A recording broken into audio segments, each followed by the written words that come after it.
TNN and Diamond P have been proud to bring you racing coverage from Riverside International Raceway with its famous S's. Tricky turns, long straightaways, and that dangerous sweeping right-hander known as turn 9. In 1984 IMSA competition, the S's were the first to bite. Number 45, John Morton, and number 18, Fonfor, came together hard in the S's, sending Fonfor into a 360-degree spin, flat spotting all 4 tires. That's Derek Bell in the number 86 Porsche 962. He watched as the 2 cars in front of him came together. He had to know that he might also be in trouble as a result of that, and he was right. He had to get on the brakes hard as the number 18 car spun in front of him, and only by staying cool and anticipating trouble did he avoid joining the fray as a victim.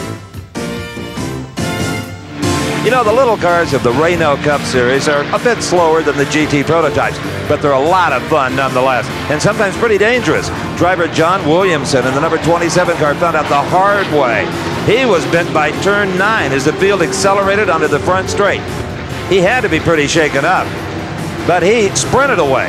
Tell me what happened exactly. You were riding in 3rd place, making a move. Looked like you were running real strong, and then all of a sudden looked like maybe you got squeezed up against the wall.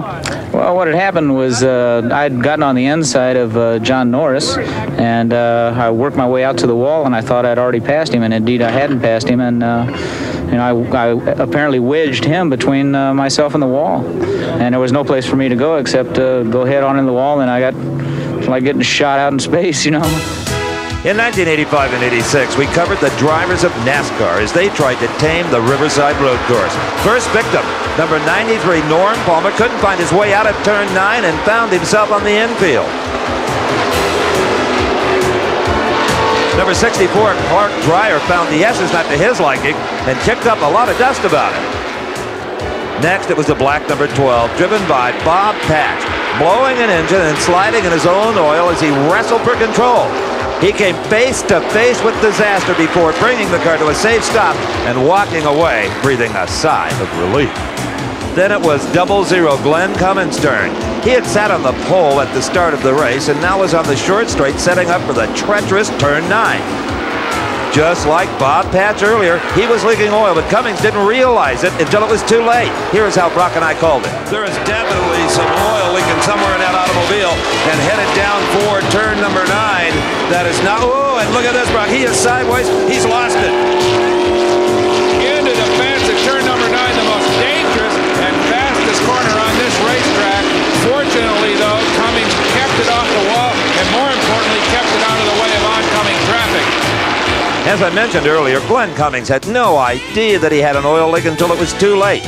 His sheer momentum spun his rear end around to take this shot into the outside wall. Well, Glenn Cummins is okay after that incident in turn 9, but the car is a little worse for wear, Glenn. Yeah, that's for sure. I don't know what happened. We come down the back straightaway, everything's all right. Started in the dog leg. As you can see, the oil on the windshield, it covered it up, and I didn't know what was happening. Downshift to 3rd, got in my own oil, and just started sliding from there. Then turn 9 played its trump card on car number 7, driven by Richard Lack. Lack was in 2nd place on the last lap when this happened. Car number 77 also had his day ruined. In the replay, we can see that Richard Lack in car 7 got his right front tire off of the racing surface, causing the rear end of his car to lose traction, and then turn 9 took over from there.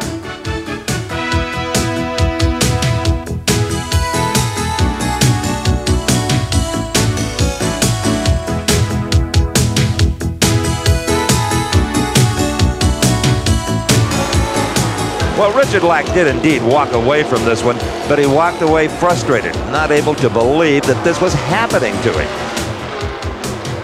In 1986, the SCCA Formula 2000 cars came to Riverside.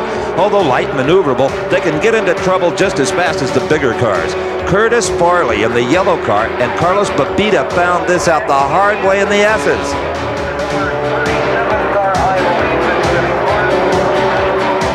As we look again, the yellow 27 got a little wide in the S's and must have lifted, catching number 5 Babita by surprise. As a result, Farley takes a hard shot and is headed for the sidelines with lots of mangled fiberglass. He walked away, done for the day.